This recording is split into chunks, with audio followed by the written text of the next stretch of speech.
Good morning. Good morning. Today, let's figure out how to have a great good morning.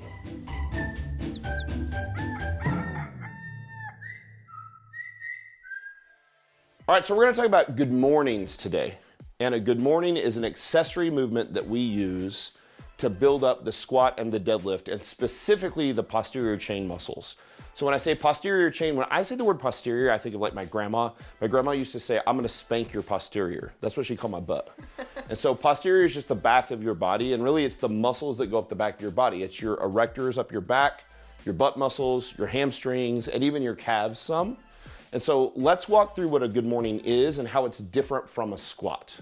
All right, so for a good morning, the setup on the bar is exactly like a low bar back squat. So you're gonna take your grip like you would on a low bar back squat, thumbs on top, wrist straight, nice low bar position, just below the spine of the scapula here, it's nice and even. Take a deep breath, stand up, walk back. Now, here's what's different. In a good morning, your eyes are gonna be down here on the floor, same as a squat. Your butt's gonna go back. The difference is that your knees aren't gonna bend.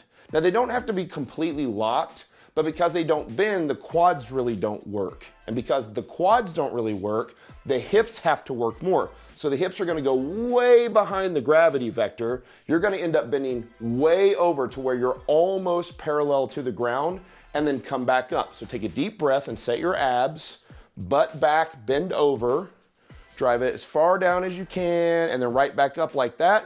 That's great. So we got a nice big moment arm on the back. Again, and what you'll see, because this moment arm is long, she's working her back tremendously, right? Also in the bottom of the lift as she goes down, this is sort of like a straight leg deadlift, but with the bar on her back. So her hamstrings are in fully stretched position in the bottom. Let's do maybe two more. She goes back down. Her butt's got to straighten up her hips as well as her hamstrings, at least the proximal side of the hamstrings where they attach to the ischial tuberosity, which is kind of at the bottom of your butt. Let's do one last one.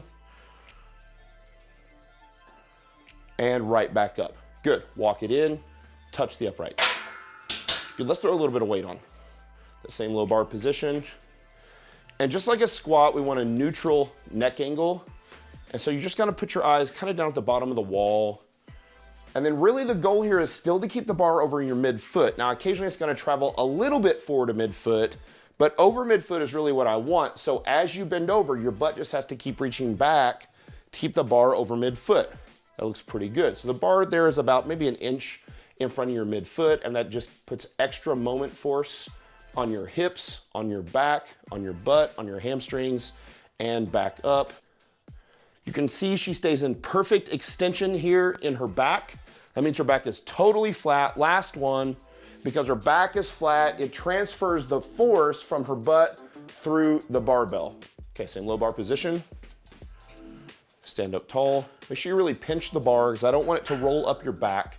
As a matter of fact, I'm actually gonna have you look a little bit higher up the wall here to facilitate the bar staying in position on your back. And as she goes down, her back's gonna stay completely flat. Big moment arm on her back, and that forces her butt and her hamstrings to do all the work to lift the bar, but her back is still getting isometric work all through here. While it's not actually moving, it has to hold tight to keep the bar in place to transfer force from the hips into the barbell. Let's do one more.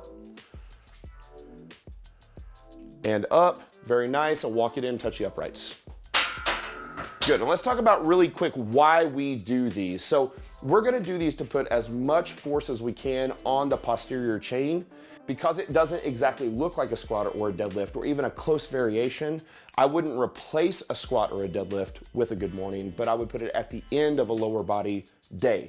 So it works really well, a little higher reps, sets of 5, sets of 6, maybe up to sets of 8 at the end of your workout. Works perfect. Good mornings, it'll build big erectors, strong butt, big glutes, strong hamstrings. That's why we love good mornings. For more great lower body tutorials, click the link right up here.